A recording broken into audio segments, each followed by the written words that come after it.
7:22, amigos, como les contaba, se encuentra con nosotros Juan Carlos Seguren, congresista del PPC, que digamos, nos ha venido presentando a lo largo de estos últimos años, en cada trimestre, cada ejercicio, cómo va la inversión pública en general. Y lo interesante, vamos a comentar sobre el primer trimestre de este año, lo interesante es que estos números rompen con muchos lugares comunes, según conversábamos de lo discutido en la campaña, por ejemplo, ¿no? El maldito SNIP, ¿no? El SNIP ya fue, el SNIP hay que replantearlo, ¿no? Y qué sé yo, y es un freno al desarrollo de las regiones. Hemos tenido tanto pues a los presidentes regionales como a los principales alcaldes, ¿no? En los últimos meses, la semana pasada nomás en Cusco, ¿no? Hablando con el presidente electo y su nuevo equipo sobre, en fin, las dificultades que esto plantea, y al parecer los números nos demostrarían otra cosa. ¿Qué tal? ¿Cómo está, congresista? Gracias, Enrique, por estar con nosotros gracias por la invitación. esta mañana. Es así como estamos diciendo, es decir, esta especie de, no sé si leyenda o verdad negra montada, ¿no?, alrededor del SNIP, que no deja que las regiones se desarrollen, que aguanta sus proyectos, que no los apruebe. ¿Esto al parecer se habría ido para el otro lado? Sí, mira, el SNIP nace el año 2000 y no es una herramienta local o nacional, no es producto propio, sino es una corriente a nivel de toda Sudamérica, y en todos los países hay un sistema nacional de inversión pública. Y en el caso del Perú, a lo largo de los años se ha ido descentralizando y se ha ido flexibilizando, ¿no? Particularmente en los últimos años. Y dentro de esta descentralización, hoy tenemos más de 1.200 OPIs, que son oficinas de programación de inversiones, que son las que desarrollan los proyectos. Es decir, es un despliegue enorme de equipos técnicos y capacidades. No estamos hablando de la caricatura del burócrata agazapado en Lima, ¿no? Detrás de su oficina, recibiendo la larga fila de alcaldes. 1.200 oficinas. Totalmente descentralizado. Totalmente y absolutamente descentralizado. Y más bien yo diría con exceso de capacidad de producción, porque la idea es, voy desarrollando proyectos que más o menos vayan calzando con la capacidad económico-financiera del Estado, ¿no? Para que no hacer proyectos que no los voy a ejecutar. Claro. Y más bien se nos ha ido la mano en el caso del SNIP. El año pasado se han aprobado 77.000 proyectos. Una barbaridad. Una barbaridad. Y en lo que va de este año ya vamos en 30.000 proyectos. Ahora, lo que conversamos, el siguiente paso es comenzar a ver qué tipo de proyectos son los que se están aprobando. De repente les han dado con tanto palo que ahora firman nomás, pasan, ¿no? Eso es lo que deberíamos preocuparnos, ¿no? Más bien cómo vemos que ya ese desarrollo, ese expertise que se ha generado y hay equipos técnicos, cómo vamos afinando para mejorar la calidad de los proyectos y priorizar. Exacto. Antes de entrar a los porcentajes en sí y al desempeño, a la performance, vale la pena preguntarse en estas circunstancias también, por supuesto, las regiones demandan, ¿no?, cada vez más autonomía, ¿no? Siempre que uno habla con la autoridad regional, lo que dice es, nosotros somos los que sabemos lo que necesita nuestra localidad, no pues burócrata de Lima, qué sé yo. Pero la cantidad de proyectos aprobados también algo nos está diciendo sobre priorización, precisamente, ¿no? O sea, cómo priorizar esto realmente y cómo tener pues un sentido común en términos del manejo de los recursos públicos. Correcto. ¿No? ¿Cómo estamos caminando por ahí? Estos 110.000 más o menos, estamos hablando en monto. Es el monto de los proyectos. En cantidad, obviamente, es menor. Pero nosotros tenemos por año, este año, por ejemplo, vamos a invertir 38.000 millones. Entonces, si ya tenemos a proyectos viabilizados por 110.000, prácticamente podríamos decir que en los próximos 2 años y medio podríamos darnos el lujo de no aprobar un solo proyecto más. Claro. Y sencillamente financiar aquellos proyectos que ya están aprobados. Entonces, conclusión, el SNIP no es ningún cuco, no es ningún problema y no debería ser la principal preocupación ni del Poder Legislativo ni del Poder Ejecutivo, que se inicia en pocos días.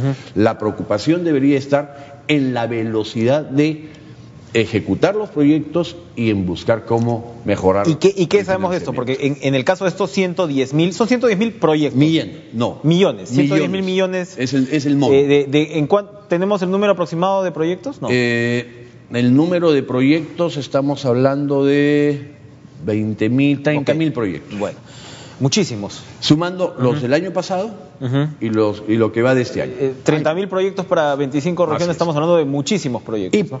Y proyectos pequeños, son mini proyectos de 1, 2, 3, 4, 5 millones, la inmensa mayoría. ¿No? Bueno, de eso se trata, ¿no? También. De eso se trata también, pero donde nos está faltando los grandes proyectos es, por ejemplo, en Proinversión. Proinversión en ese momento está paralizado, el 2014 fue un estupendo año, se adjudicaron 14.000 millones, pero ya el año pasado, 2015, y lo que va de este año, no hay proyectos. Y las APPs, las alianzas público-privadas, es decir, inversión pública a través de un cofinanciamiento del sector privado, también está. ¿A qué obedece esa paralización? Si las APPs iban con una viada tan importante, ¿obedece de repente a lo que se comienza a ver de las trabas y de cómo los proyectos ya aprobados se ven pues atracados completamente? La línea 2 del metro es uno, hay varios otros. El propio presidente electo ha dicho, bueno, esto tenemos que traer un plomero más o menos, que seguramente los propios privados dicen, uy, vamos a ver la cosa cómo camina, porque todo este impulso se ha quedado en la realidad, ¿no? En el papel, ¿no? Proinversión concesionó 14.000 millones, firmó contratos, firmado concesiones, pero todo eso está parado, porque ha habido modificaciones ya en los expedientes técnicos, esto lleva a modificaciones presupuestales, eso lleva a adendas, hay las famosas interferencias para hacer las obras, es decir, tienen que coordinar con Sociedad Eléctrica, con los de agua, con los de Telefónica, hay que hacer expropiaciones de predios, entonces toda esa parte es la que es un caos de lentitud y demora, y sumado a un tema que debiera revisarlo el próximo gobierno también, que tiene que ver con el temor y el miedo de los funcionarios. Te pongo como ejemplo, hacemos una concesión, tú eres el sector privado, vienes y me explicas y me demuestras que hay que hacer un incremento. Entonces el funcionario público le dice, mira, tienes toda la razón,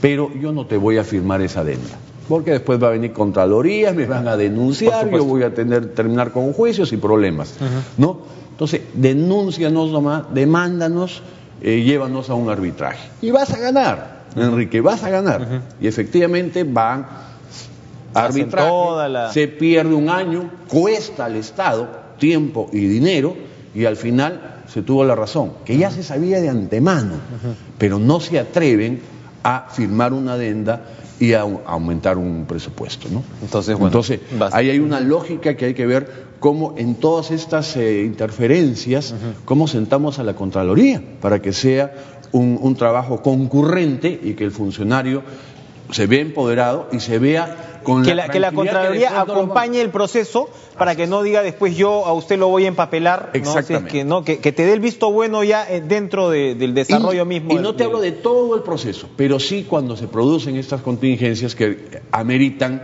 modificaciones o adendas a los contratos. Muy bien. Ahora, ¿qué nos dicen ya los números en sí de ejecutoria? En el tema presupuestal ya es el primer semestre, o sea, es ese ranking a mitad del año, no es muy alentador.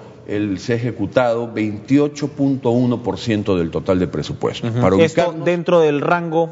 Menos que el año pasado. ¿Ya? Menos porque el año pasado, esta misma etapa que no fue bueno porque eran gobiernos locales y regionales que recién se estaban instalando, ya fue malo, pero fue Aquí mejor. Estamos peor. Ahora estamos peor y la responsabilidad ahora sí está en el gobierno nacional, porque los gobiernos regionales están similar al año pasado. Gobiernos locales han dado un salto importante, han crecido más de 6 puntos. Ya tienen muy bien expertise. Ya tienen expertise, agarraron viada a los nuevos alcaldes. ¿Y qué está pasando con el gobierno central? Gobierno nacional sí se ha caído fuertemente. El año pasado a esas alturas había ejecutado el 29.7% de su presupuesto, ahora solo el 23.4%. ¿Qué nos quiere decir esto? Esto, en principio, ¿tiene relación con estos grandes proyectos trabados? En parte, me imagino. Tiene relación. Porque se esperaba, por ejemplo, que la línea 2 estuviera lista, o por lo menos un tramo, ¿no? Antes de que termine el gobierno. Claramente eso no va a ocurrir. Y esa es la joya de la corona. Detrás viene una larga cola de otros proyectos. Un aspecto que bien dices, ese presupuesto hay varias obras o proyectos que son multianuales y en la parte que le correspondía para este año que estaba presupuestado no arranca la obra, en consecuencia no han hecho desembolsos. ¿Cuál es la otra parte? Y un segundo tema creo que ya es el semestre de salida, ¿no? Ya el gobierno se sabe desde el inicio de año que está de salida y las prioridades creo que van cambiando, ¿no? Ellas tienen que preparar la transferencia, etcétera. Los ministros, de alguna manera, como todo ser humano, está pensando en su reenganche, en ¿no? qué va a hacer después del 28 de julio. Entonces seguramente hay cierto descuido y también pues el hecho de no tomar riesgos innecesarios. Si no tengo las 20 firmas, no giro el cheque. Ahora, eso tiene mucho que ver. Entonces, cuando hablamos de este tema de destrabar inversiones, volvemos otra vez tiene mucho que ver con la estructura de la burocracia y cómo el burócrata en sí, sobre todo, pues, terminando un gobierno, ¿no? O sea, es decir, lo menos interesado, ¿no? Uno si va a dejar el puesto dice, mira, ¿sabes qué? No quiero problemas más. Y no me están ayudando a poder aligerar este trabajo, hacerlo más ágil, ¿no? Sí. Y esto se ve agudizado en algunos ministerios y que justamente son los que manejan la mayor cantidad de recursos. Veíamos educación, por ejemplo, ha sido bastante baja la inversión. Para el ministerio que ha tenido la percepción ciudadana, la buena percepción de todos y seguramente han hecho un buen trabajo en algunos aspectos, pero en el tema de infraestructura ha sido un desastre. Las cosas claras, el presupuesto asignado era más de 1.000 millones para este año y va ejecutando 73 millones, es decir, 6.8%. O sea, mitad del año, que debería estar alrededor del 50%, solo ha ejecutado el 6,8%. Muy mala la capacidad de inversión del ministerio. Seguramente en tema académico, en tema conceptual, se ha avanzado mucho. Las reformas universitarias, ¿no? Meter a los rectores en estructura. Pero en tema de infraestructura es muy mal. Otro que preocupa es interior, porque obviamente todos conocemos que es el principal problema de todos los peruanos, solo ha ejecutado el 10.7% de su presupuesto. Otro bajo que está vinculado al tema de... Estamos hablando de presupuesto para infraestructura. Infraestructura. ¿No? O sea, es el de justicia. En justicia se ha ejecutado el 17.2%. Y se supone que el nuevo código, el nuevo código pues tiene necesidades de infraestructura, ¿no? Y curioso que no se penales, vea, ¿no? Y el tema de los penales. Entonces, Interior y Justicia van de la mano en la lucha contra la delincuencia y son dos ministerios que han avanzado muy poco este año. Y el otro que llama la atención es, me equivoqué en el dato, Educación no es el que está en último lugar, pero sí está abajo con 19%. En último lugar está en salud.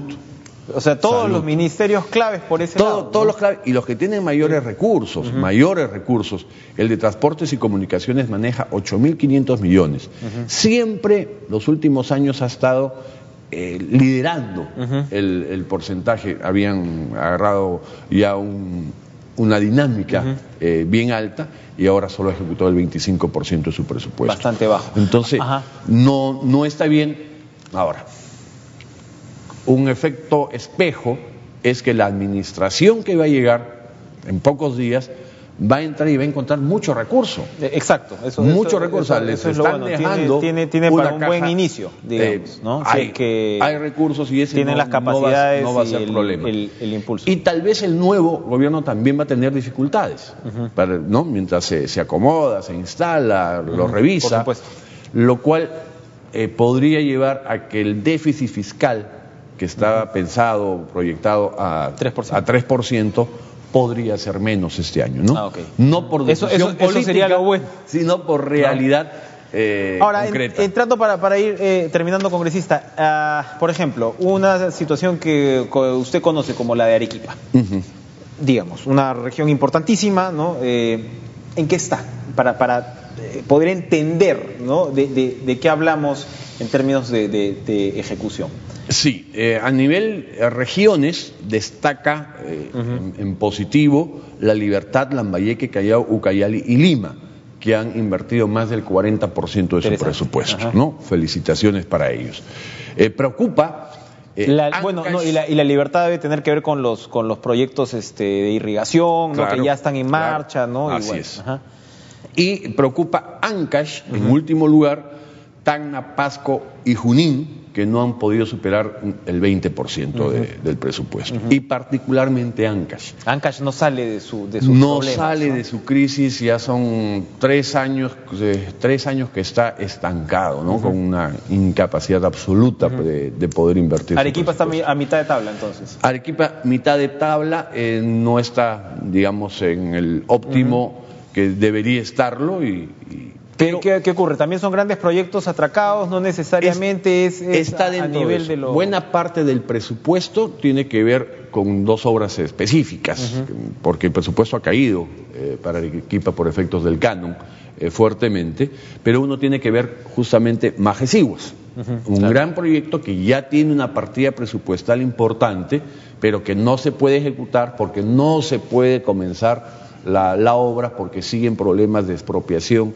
de la zona de Putzapuza, que es donde va a ser la represa. Y otro importante tiene que ver con la variante Uchumayo, que es el ingreso principal a la ciudad de Arequipa, que tiene problemas para expropiar los terrenos. Entonces, esos son los problemas.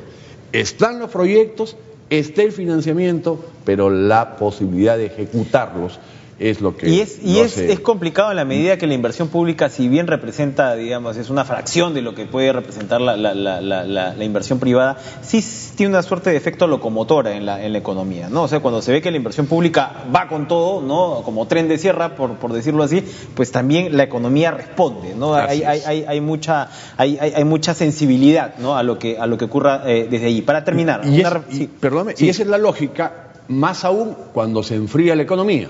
Nosotros venimos con una caída ya 3er año de la inversión privada, ¿no? Ha ido cayendo ya en cifras negativas, 3 años de cifras negativas en inversión privada, y la lógica es que el Estado trate de compensar de alguna manera lo que se llama políticas anticíclicas, ¿no? De mayor impulso fiscal. Pero no, resulta que el sector privado se cae y el sector público también. ¿No? Reflexión final. El nuevo gobierno propone o está cocinando la idea de un gran ministerio de la infraestructura, es decir, en principio fusionar transporte y vivienda. En este contexto, en esta situación, ¿esto sonaría lógico? ¿Esto ayudaría de repente a apuntalar este tipo de proyectos que están lastrados por alguna u otra razón? Sí. Y yo sumaría otros. Educación, por ejemplo, que vemos que tiene problemas. ¿Por qué? Porque hay ministerios que no tienen el expertise, ni tienen por qué tenerlos, ni tienen por qué tener equipos técnicos que estén pensando en eso. Ejemplo, interior. Ejemplo, cultura, ambiente y estos grandes de infraestructura. O sea, es decir, los aparatos de infraestructura de estos ministerios se podrían plegar a un gran ministerio encargado de esos que centralice esta inversión y que tenga la capacidad de hacerlo. Y el ministerio encarga, o sea, interior, necesito 1000 comisarías, ¿no? Y yo como Ministerio de Educación me encargo de lidiar con los rectores, me encargo de lidiar con el tema de las universidades, con la calidad de la enseñanza. No le pidamos al ministro de Educación o al ministro del Interior que sea un experto que maneje cemento. Que maneje cemento. Muy bien. Entonces, muy interesante. Ahora, no se puede paralizar mientras diseñas el ministerio, lo creas, lo formas, lo estructuras. Lógico. No morimos. O sea, tiene que ser un trabajo en paralelo. Exacto. Absolutamente en cuerdas separadas. Juan Carlos Eguren, muchas gracias por estar con nosotros esta mañana comentando pues este ranking de inversiones estatales de un lado del primer trimestre y ya en el lado del tema presupuestal ya de la primera mitad del año, ¿no? Del primer semestre. 7:40 de la mañana, vamos a una pausa, regresamos.